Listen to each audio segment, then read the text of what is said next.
আমার মা আমাকে বললো পাশের ঘরের চেয়ারের উপর আমার লাল ব্লাউজটা ছেড়ে নেবে।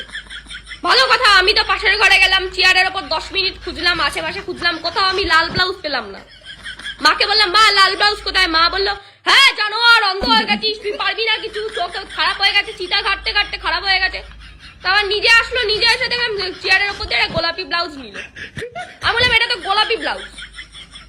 বলছে হ্যাঁ লাল আর গোলাপি আলাদা কি, সবই এক, সবই এক। বেশি জেনে গেছিস, অল্প বয়সে বেশি পেকে গেছিস, অল্প বয়সে সব জেনে গেছিস তুই। জানোয়ার, আমি তোকে জন্ম দিয়েছি না তুই আমাকে জন্ম দিয়েছিস, মানে যত ঝামেলা হোক তুই আমাকে জন্ম দিয়েছিস না আমি তোকে জন্ম দিয়েছি, এই কথাটা ম্যান্ডেটরি থাকবেই ভাই।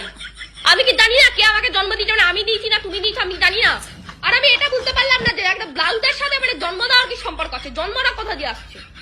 আর তুমি রং বলতে পারবে না, তুমি রং বলতে পারবে না ঠিক করে, আর আমার দোষ, আমি ব্লাউজ অন্ধ হয়ে গেছি, আমি ব্লাউজ খুঁজে পাই না। তুমি রং বলতে পারবে না, আমি কোথা দিয়ে খুঁজে পাবো? গোলাপি আর লাল কোন দিক দিয়ে এখনো, মানে সবকিছুতেই আমার দোষ হয়।